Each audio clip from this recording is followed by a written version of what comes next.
Welcome, curious minds, to another deep dive.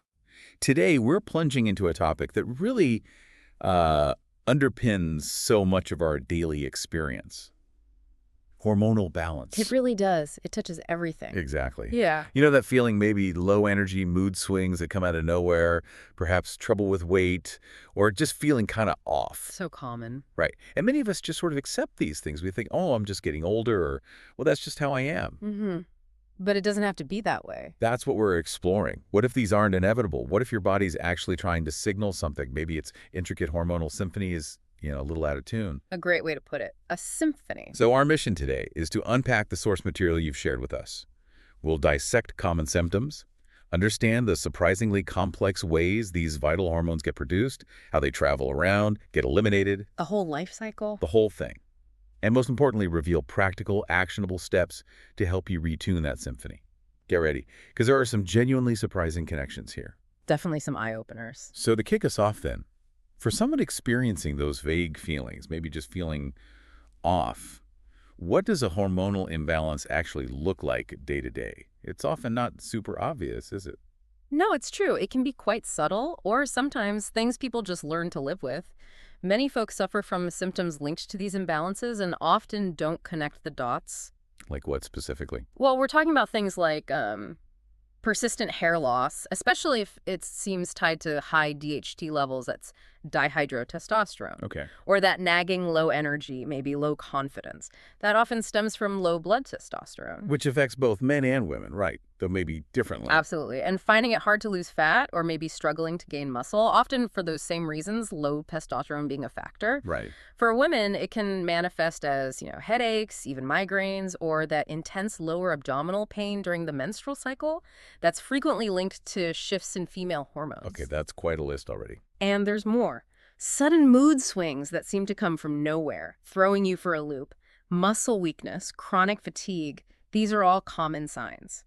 And you mentioned confidence, too. Yes, even a general lack of confidence can be tied into this hormonal picture. Specifically, women might experience hot flashes, low sexual desire during menopause. For men, the classic low testosterone symptoms. But the key thing is, Key takeaway from our sources is this. You really don't have to just endure these symptoms. Maintaining balanced sex hormones is absolutely achievable, often more straightforwardly than people think. okay, let's unpack how then. How are these essential hormones, estrogens, progesterone, testosterone, actually made? What are the crucial ingredients, the building blocks? It's not just one gland doing all the work, is it? No, not at all. And what's fascinating, really, is that all our main sex hormones are produced in a very similar way. They all start with one key raw material. Fat. So not protein or carbs primarily. Specifically, a structure derived from cholesterol, which comes from fat in our diet or is made by our body. This is really fundamental. So what does that mean practically? Well, it means if you have consistently low cholesterol, maybe from a very strict low-fat diet, like some vegan diets that are also high in carbs, you might actually lack enough raw material. Interesting. Yeah, and this is why diets rich in healthy fats often support hormone production better. We're talking things like omega-3s, good olive oil, coconut oil, avocados, nuts, fatty fish. Even things like organ meats. Yes, from pasture-raised animals, those can be great sources too. Now, this doesn't mean everyone must go keto or anything, Right. but it absolutely highlights why getting enough of those good nutrient-dense fats throughout your life is so important for stable sex hormone levels. Got it. So fats are the raw materials. Where are the factories? We know the obvious ones like testes and ovaries, but the sources mentioned other players stepping up, especially as we age or face health issues. What are these other production sites? Exactly. Testes and ovaries are primary, no doubt. But other sites become incredibly important, really stepping up their game, especially with aging or after surgeries or during illness. Like where? First, you've got the adrenal glands, little glands sitting right on top of your kidneys. Usually known for stress hormones, right? Yeah. Cortisol. Precisely. That's their main day job. But when sex hormone levels dip, the adrenals can actually start producing testosterone, estrogens, even progesterone. They try to pick up the slack. But there's a catch. There's a big catch. Chronic, unmanaged stress basically damages their ability to do this effectively. It wears them out. Think of it like asking your emergency responders to also bake bread full time. Oh, right. Not sustainable. Not sustainable. It hurts their stress hormone output and their ability to help out with sex hormones, which often translates to lower daily energy levels for people under chronic stress. Okay, so adrenals are one backup. What else? Then you have the prostate and even hair follicles. These sites are major producers of DHT dihydrotestosterone, The one linked to hair loss sometimes? often linked to male pattern baldness, yes. But DHT is actually crucial for things like sexual desire, erection quality, and forming male external genitalia during development. So it's not inherently bad, it's about balance. Makes sense. Any other factories? A big one, our own body fat, adipose tissue. It contains an enzyme called aromatase. Ah, I've heard of that. What does it do? It transforms testosterone into estrogens. Ooh, so more body fat means. More conversion of testosterone into estrogen. This can lead to low testosterone in men and potentially high or imbalanced estrogen in women. Our sources really flag this as a kind of double-edged sword, detrimental in both scenarios if it gets out of balance. Wow, okay. That's significant. And there's one more. Yes, and it's a powerhouse. The liver.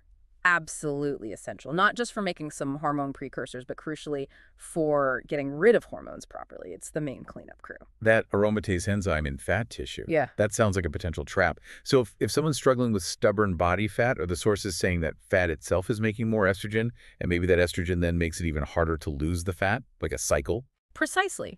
That's exactly the kind of feedback loop that can be set up. It can feel incredibly frustrating, like you're fighting against your own biology, unless you address the underlying hormonal imbalance. Okay, so we've made the hormones. Now what?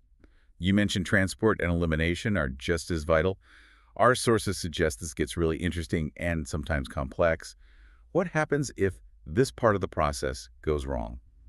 Right, think of it like a sophisticated delivery system. You've manufactured the goods, the hormones, but they need the right transport trucks to get where they need to go. Trucks Like transport proteins. The main one for sex hormones is called SHBG, sex hormone binding globulin. Hormones often latch onto SHBG to travel through the bloodstream. Okay, sounds efficient. Well, here's the crucial insight. Hormones that are bound to SHBG are largely inactive. They're basically passengers, not drivers. So you could have high total hormone levels on a blood test. Exactly. High total testosterone, for example. But if most of it is bound up by SHBG, your free or bioavailable testosterone, the stuff that can actually get into cells and do its job, might be really low. Leading to symptoms even with normal labs? Precisely. And factors like chronic inflammation, insulin resistance, even high estrogen levels themselves can increase SHBG production by the liver. So these conditions effectively lock away more of your active hormones. That's a really important distinction, total versus free. Hugely important. Then there's elimination. Once hormones have done their job, they need to be metabolized, broken down, and shown the exit door. If not, If that doesn't happen efficiently, they can accumulate. This can lead to problems ranging from, say, hair loss due to DHT buildup, all the way to more serious conditions linked to hormone excess. and the liver is key here again. Absolutely central. The vast majority of sex hormones get processed by the liver and then eliminated either via bile into the feces or via the kidneys into urine. You mentioned DHT and hair loss. How does the liver fit in there? Okay, so if your liver isn't effectively transforming DHT into a less potent metabolite, like androsterone, then DHT can build up in tissues like the scalp, contributing to hair loss in susceptible individuals. And wait, you mentioned androsterone. There was something surprising about that one, wasn't there, from the sources? Yeah, absolutely. Yeah. So a healthy, efficient liver doesn't just decrease potentially problematic DHT, it can also increase the production of androsterone from other precursors. And androsterone does what? Well, our sources indicate it actually has its own benefits. It seems to contribute to feelings of confidence, maybe relaxation. And here's the really wild part. Go. When androsterone is eliminated through the skin via sweat, it can apparently act as a natural human pheromone. No way. A pheromone. That's what the research suggests, subtly influencing social interactions. It's just a fascinating glimpse into how these metabolic pathways have effects we might never normally consider. That's incredible. Your liver influencing your social cues. It just shows how interconnected everything is. Yeah. So, okay, we know hormone production naturally declines gradually with age. Nobody expects to have the T levels of a 20-year-old forever. Right, that's normal biology. But you're saying most significant imbalance symptoms, the ones causing real problems, often show up earlier, and they're more due to sudden disruptions rather than just slow aging. Precisely. It's not usually about the gentle slope of aging. It's more often about specific disruptions. Diet, stress, inflammation, liver function, toxin exposure that can happen at almost any age and knock that symphony out of tune. Okay. This is all incredibly insightful. So let's get practical. What does this all mean for you, the listener? Given everything we've just unpacked about production, transport, elimination, how can you actively work to keep your hormones balanced, keep that symphony playing harmoniously for as long as possible? Right, let's translate this into action. There are many practical steps drawing directly from these principles. Let's maybe start with the foundations, what you're putting into your body. Makes sense, like the raw material. Exactly. So first, maintain a diet rich in healthy fats. We talked about why cholesterol is the precursor. Good fats ensure you have those basic building blocks for sex hormone production. Olive oil, avocados, nuts, seeds, fatty fish. Got it. Foundational fats. Second, related to that, if maybe you have cholesterol concerns or perhaps very high cholesterol levels that mean you're limiting fat intake significantly. Yeah. Consider DHEA supplements. DHEA, dehydroepiandrosterone, our sources show it can act as a direct precursor to all the main sex hormones. It sort of bypasses the need for cholesterol as the initial raw material. Like a shortcut. In a way, yeah. Third, thinking about diet again, lower the glycemic index of your diet. Meaning less sugar, less refined flour. Exactly. Cut back on those high glycemic foods. Replace them with more vegetables, quality animal protein, nuts, seeds, berries. Why? This helps lower overall body fat. And less body fat means? Less of that aromatase enzyme we discussed. So less conversion of beneficial testosterone into potentially problematic estrogens. It helps break that cycle. Those are really powerful dietary shifts. Okay, so that's input. What about how our bodies process hormones and the impact of daily life stuff, like stress? Excellent point. Moving on to how your body actually handles and utilizes these hormones. Number 4, and this is crucial based on what we discussed, perform a liver cleanse. A cleanse, what does that entail? It can involve various strategy-specific foods, herbs, supplements known to support liver detoxification pathways. The goal is to help your liver metabolize and eliminate hormones more efficiently. Remember the androsterone benefit. Right, and getting rid of excess DHT or estrogen. Exactly. So it's particularly important if you're, say, a man experiencing hair loss potentially linked to DHT or maybe low testosterone, or if you're a woman dealing with those cyclical headaches or migraines. A healthier liver function can make a big difference. Makes sense. What's next? 5th, engage in strength exercises, lifting weights, resistance training. Why strength training specifically? Building and maintaining muscle mass is metabolically protective. More muscle helps prevent that conversion of testosterone into estrogens via aromatase. Muscle is also just great for overall metabolic health, which supports hormone balance. It combats some of the metabolic aging effects, too. More muscle generally correlates with better sex hormone production for both men and women. Okay, muscle is a metabolic protector. Love that. Number 6. 6th, consider DIM supplements. That's dandelion methane. In broccoli, right? That's the one. Found naturally in cruciferous veggies. Our sources suggest DIM doesn't just randomly lower estrogen, it actually helps your body metabolize estrogen down more beneficial pathways, shifting away from the metabolites linked to issues like weight gain or certain reproductive health concerns. So it's about better estrogen, not just less estrogen. Precisely. It's optimizing estrogen metabolism, a subtle but important difference. That is fascinating. Okay, and you mentioned stress earlier. We hear constantly how bad stress is. How does it fit in here, and what can we do? Yeah, stress is arguably one of the biggest hormone disruptors we face today. So, 7th, actively work to reduce stress levels. Easier said than done sometimes. Absolutely. But chronic stress is a primary driver of decreased progesterone and testosterone, often leading to relatively higher estrogen levels because of how cortisol steals precursors. The good news is, many effective methods don't require huge life upheavals. Simple things like daily breathing exercises, meditation apps, just spending time in nature. Find what works for you. Exactly. Find what works. Now, 8th, related to this. If fully eliminating stress just isn't realistic, and let's be honest, for many of us, it isn't. Right. Consider adaptogens. Herbs like rhodiola, cordyceps, ashwagandha. They don't eliminate the stressor, but they help your body adapt to the stress. They can lower cortisol's negative impact on your adrenal glands, supporting their function and potentially buffering against the hormone disruption. Adaptogens. Okay. What else? 9th, Practice intermittent fasting, if appropriate for you. When would that be particularly helpful? If you're dealing with signs of insulin resistance, maybe significant overweight, strong carb cravings, intermittent fasting, like a 168 eating window or maybe occasional 24-hour fasts, can be very effective at lowering insulin levels. And insulin impacts. Our sources clearly link insulin levels to testosterone balance, SHBG levels, and other hormonal cascades.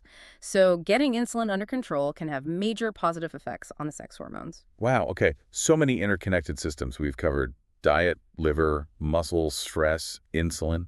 Are there any specific micronutrients or other targeted supports? Yes, a few key ones that often get overlooked but are really fundamental.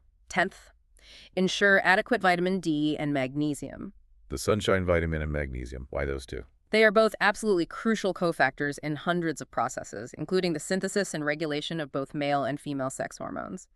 Deficiencies are really common and can definitely contribute to imbalances. Supplementing if you're low can be truly transformative for some people. Good reminder to check those levels. What else? 11th, a specific one. If low testosterone is a confirmed issue, creatine might help. Creatine, like for athletes. Yes, but the research suggests it can also support the pathways that convert certain hormone precursors into active testosterone. It might help increase levels a bit faster when combined with other strategies, particularly strength training. Interesting application. And finally, 12th, specifically for women experiencing imbalances between estrogen and progesterone. Vitex, which is also known as chasteberry. Proitex. Yes, this herb has a long history of use and good evidence suggesting it can help rebalance those female hormones, often by supporting the body's natural progesterone production. Okay, that's an incredibly comprehensive list of actionable steps. What a deep dive, really, into this fascinating world of hormonal balance. It's so clear that understanding these internal mechanics, production, transport, elimination, it really empowers us, doesn't it? It lets us make significant choices for our well-being that go way beyond just, masking symptoms. That really is the core message. It's not just about symptom management. By implementing even just a few of these steps consistently, you can often resolve those nagging symptoms of hormonal alterations that, frankly, don't need to drag down your quality of life. And the benefits go beyond just feeling less bad. Really? Oh, absolutely. Balanced hormones unlock so much more. We're talking about potentially increased sexual desire, better sexual health overall, higher and more stable energy levels, finding it easier to build muscle and lose body fat. Even numerous cognitive benefits like better focus and mood stability. It's really about optimizing your vitality, not just fighting decline. So for everyone listening, what stands out to you from our conversation today? What's maybe one small, actionable step you could take, perhaps starting this week, to begin supporting your own hormonal health? Even one small change can start a positive cascade. It really is amazing, isn't it? Just understanding a bit more about the subtle mechanics of your body's incredible hormonal symphony. It can unlock so much potential for a healthier, truly more vibrant you.